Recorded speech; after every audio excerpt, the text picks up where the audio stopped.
All right, so every time the budget drops, it's basically a roadmap for where the country's heading. And for 2026, 27, wow, there are some huge bets being made. Today, we're going to dig in and figure out where your money is really going to understand the nation's biggest priorities. Let's do it. Okay, let's just jump right in. Look at this number, 166.5%. I mean, that is a colossal surge in investment for one specific area. It really makes you wonder, what on earth is that for? So yeah, that's the big question we're tackling today, right? Can you guess? Which part of the government is getting a budget increase of 166%? I mean, that's more than double. The answer, trust me, it tells you a ton about the country's strategy right now. Okay, so first up, let's look at the sectors that are seeing these absolutely explosive growth spurts. And we're not talking about small bumps here. No, these are massive, strategic leaps in funding. It's a huge signal about where the national focus is shifting. And here you have it, the answer to our big question. That absolutely staggering 166.5% increase, it's going to labor and employment. But look, it's not the only one getting a massive boost. Drinking water and sanitation, that's up by almost 150%. And communications gets a huge 94% bump. I mean, these are without a doubt the high flyers in this year's budget. So let's break down that number one spot: labor, employment, and skill development. The funding here is it's set to skyrocket. We're talking about going from just under 11,000 crores all the way up to over 28,000 crores. That is a massive injection of cash, and it's aimed squarely at tackling unemployment and, upskilling the workforce through ambitious schemes like the PM Viksit Bharat Rozgar Yojana. And right behind it, in second place, you've got drinking water and sanitation. That huge 148.1% leap, well, that's directly fueling a major flagship program you've probably heard of, the Jal Jeevan Mission.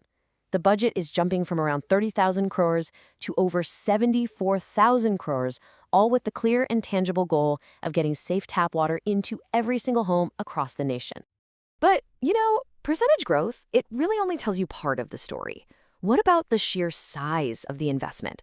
Now we need to talk about the foundational giants. These are the sectors with the biggest absolute budgets, where even what looks like a small growth percentage actually means a massive, massive amount of money. Okay, just take a look at railways. We're talking about a capital outlay of nearly 278,000 crore rupees. Now, its 10% growth might sound kind of small next to 166%, right? But in raw cash, that is an absolutely enormous sum. And it's a similar story for defense.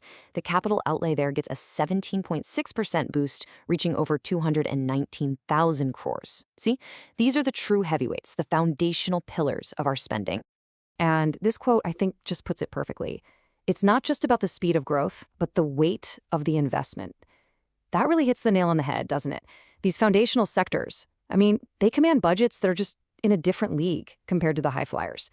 It really highlights their consistent, critical importance to the country. All right, so we've covered the what, which sectors are getting the money, and the how much. But there's another piece to this puzzle. Who? Who is actually spending all this cash? Let's peel back another layer and look at the public enterprises. The companies on the ground that are tasked with turning all these budget numbers into actual real-world projects. So in the communications sector, where we saw that 94% growth, the money is being channeled through names you'll definitely recognize, like BSNL and MTNL, along with ITI Limited and TCIL. These are the folks on the ground, the ones tasked with upgrading the nation's core telecom infrastructure. And over in defense, that big capital outlay flows to the companies that are literally building our security apparatus. We're talking about aerospace giants like HAL, electronics experts like BEL, and the really crucial shipbuilders, Mazagon Dock and GRSC. And then there's housing and urban affairs, which saw a nearly 50% jump itself. Here, the investment is driven by players like HUDCO and NBCC, both of whom are focused on shaping what our future cities and towns will look like. You've also got the National Capital Region Transport Corp in the mix. Okay, so let's take a step back. We've got the high-growth sectors, we've got the foundational giants, and we have the companies doing the work.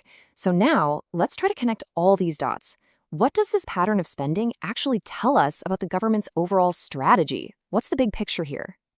Well, when you lay it all out, what emerges is a really clear, dual-pronged strategy. It's fascinating, actually. On one hand, you have this massive, aggressive push towards human development, focusing on the absolute essentials like jobs, new skills, and clean water. But at the exact same time, the government is reinforcing the foundational pillars of the economy and national security, things like railways and defense. So the story of this budget really unfolds in three clear moves. First, target high-impact human development. Go right for the people. Second, fuel the engines of infrastructure and technology.